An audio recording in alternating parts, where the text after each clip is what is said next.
Bien, mesdames et messieurs, avec le ministre du Travail, Olivier Dussopt, j'ai souhaité réunir ce matin l'ensemble des organisations syndicales et patronales dans la suite des rencontres que nous avions eues en avril et en mai dernier.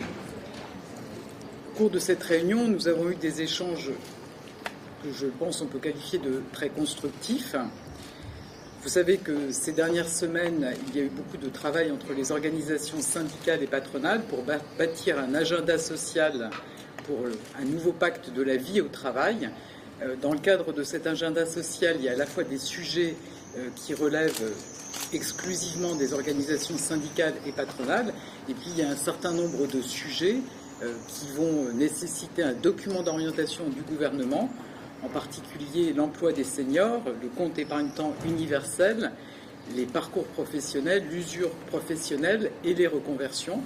Donc on a pu échanger sur tous ces sujets. Moi j'ai pu redire que nous ferions des documents d'orientation larges qui laisseraient toute leur marge de dialogue aux partenaires sociaux, et puis redire aussi mon engagement à transcrire fidèlement et intégralement dans la loi les accords qui seraient trouvés entre les partenaires sociaux.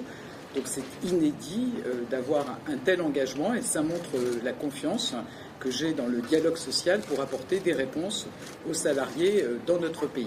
Donc aujourd'hui, on a donc un agenda social ambitieux, très dense pour les prochains mois, et je pense que c'est important que les organisations syndicales et patronales prennent toute leur part pour apporter des réponses aux préoccupations, aux inquiétudes des salariés et des Français de façon générale.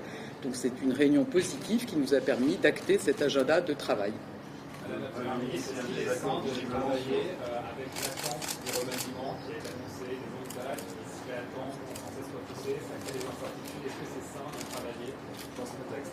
Écoutez, vous voyez, ça ne nous empêche pas d'avoir acté ce matin un agenda social, et je pense que c'est quelque chose de très important.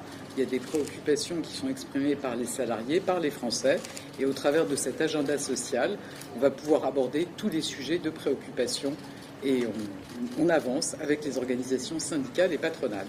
Madame Binet, vous avez interrogé sur la situation au JDD, que lui avez-vous répondu, et partagez-vous la position de M. Papendiaï sur le groupe Bolloré et sa chaîne CNews? Alors, Madame Binet m'a écrit sur la situation du JDD. Vous comprenez qu'on est sur un sujet qui est délicat. Il n'appartient pas au gouvernement d'interférer dans la gestion des médias, quels qu'ils soient. Il y a du reste une mission d'information parlementaire sur ce sujet. Donc on va attendre les conclusions de cette mission d'information parlementaire. La lettre de cadrage qui sera envoyée aux partenaires sociaux avant la fin du mois de juillet, c'est ça? Non, on va prendre le temps. De toute façon, les lettres de cadrage, les documents d'orientation doivent eux-mêmes faire l'objet d'une concertation avec les organisations syndicales et patronales. Il n'y a pas de consensus à ce stade pour savoir si on a un document d'orientation global. Et vous avez noté qu'il y a 3 sujets, donc 3 documents d'orientation. Donc on va poursuivre les échanges pour stabiliser l'organisation des discussions sur ces différents sujets.